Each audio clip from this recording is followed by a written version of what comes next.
Hi friends, ఎలా ఉన్నారు? Welcome to the sparrow TV. నేను మీ స్పారో, మీ పిచ్చుకరాజు. మిమ్మల్ని మనస్ఫూర్తిగా మరొక మంచి కథలోకి తీసుకెళ్ళిపోతున్నాను. పిల్లలు గట్టిగా ఒకసారి చప్పట్లు కొట్టండి. పిల్లలు, ఇప్పుడు మళ్ళీ ఒకసారి మా టిల్లు మామ వస్తాడు. టిల్లు మామ వచ్చి మీకు ఒక మంచి కథ చెప్తాడు. కథ చెప్పే ముందు నేను మీకు ఒక పొడుపు కథ చెప్తాను, ఓకేనా?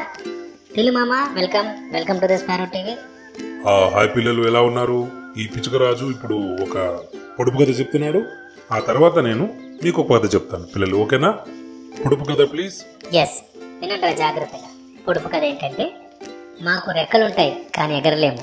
మేము కాగితంలా ఉంటాము కానీ పుస్తకం కాదు. గాలిలో ఎగురుతాము కానీ పక్షులం కాము. ఇంతకీ ఎవరు మేము? ఇప్పుడు ఈ ఆన్సర్ తెలుసుకోవాలంటే మీరు ఆలోచిస్తూ ఉండండి. మా టిల్లు మామ స్టోరీ చెప్తున్నాడు. టిల్లు మామ, let us start the story.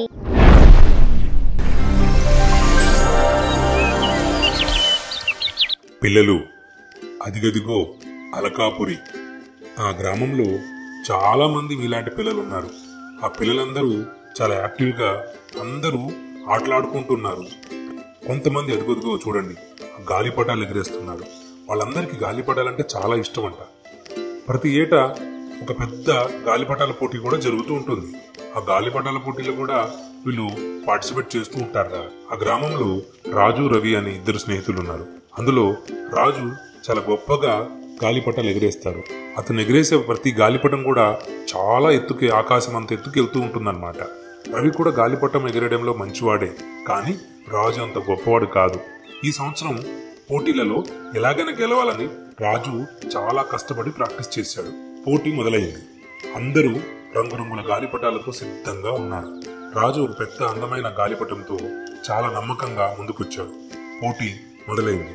అందరూ తమ తమ గాలిపటాన్ని ఆకాశంలోకి అలాగా మాంజా వదులుతూ పైకి పంపిస్తున్నారు. చల్లటి గాలి, గాలిపటాలు రంగు రంగుల్లో ఆకాశంలో ఒక రంగుల్లాగా అలాగా తిరుగుతూ ఉన్నాయి. రాజు గాలిపటం చాలా ఎత్తుకు వెళ్ళిపోయింది. అందరూ అరుస్తూ, ఇదిగొదిగో నాది పైకి వెళ్తుంది, ఎదుగు చూడు చూడు అంటూ కేరింతలు కొడుతున్నారు. కానీ కొద్దిసేపటికే బలమైన గాలి వీచింది. రాజు గాలిపటం దారం తెగిపోయింది. అది గాలిలో తేలిపోతూ దూరంగా అలా అలా కొట్టుకుంటూ వెళ్ళిపోతుంది.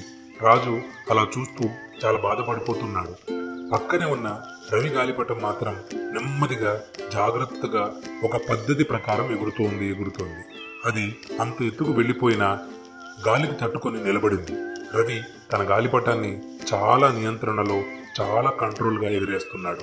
చివరికి రవి గాలిపటం ఒక్కటే ఆకాశంలో మిగిలింది. అందరూ చప్పట్లు కొట్టారు. రాజు రవి దగ్గరకు వచ్చి, నువ్వు నాతో ప్రాక్టీస్ చేసినా చూశాను, కానీ నీ గాలిపటం అంత పైకి ఎగరదేమో అనుకున్నాను. కానీ నువ్వు చాలా తెలివిగా ఎగిరేశావు, నిదానంగా జాగ్రత్తగా ఎగిరేశావు కాబట్టే నువ్వు గెలిచావు. అది అంత పైన ఎగిరింది. రవి నవ్వి, అవును రాజు, వేగంగా వెళ్ళడం ముఖ్యం కాదు, స్థిరంగా జాగ్రత్తగా లక్ష్యాన్ని చేరుకోవడం ముఖ్యం అని అన్నాడు.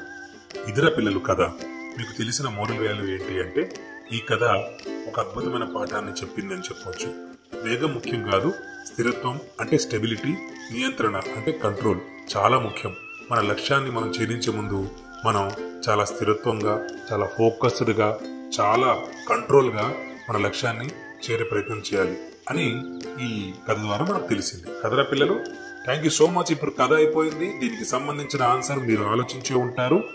ఆ పొడుపు కథ ఏంటో మళ్ళొక్కసారి పిచ్చుకరాజా చెప్తాడు. పిచ్చుకరాజా, ఆ పొడుపు కథని మళ్ళీ చెప్పండి. అదేరా పిల్లలు, ఆ పొడుపు కథకు ఆన్సర్ ఏమిటనేది ఇప్పుడు మీరు ఆలోచించండి. ఆ పొడుపు కథ, మాకు రెక్కలుంటాయి కానీ ఎగరలేము. మేము కాగితంలా ఉంటాము కానీ పుస్తకం కాదు. గాలిలో ఎగురుతాము కానీ పక్షులం కాము. ఇంతకీ ఎవరు మేము? గాలిపటం. కైట్. ఈ రోజు ఈ కథలో మనం గాలిపటం గురించి చాలా సరదాగా మాట్లాడుకున్నాం.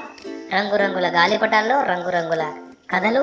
ఇలాగే ఒక ఇంద్రధనుసు లాగా మళ్ళీ ఒక మంచి కథతో మళ్ళీ మీ ముందుకుంటాం. అంతవరకు హ్యాపీగా ఉండండి, సంతోషంగా ఉండండి, ఆరోగ్యంగా ఉండండి. ఇలాగే ఆడుతూ పాడుతూ స్పారో టీవీ చూస్తూ ఉండండి.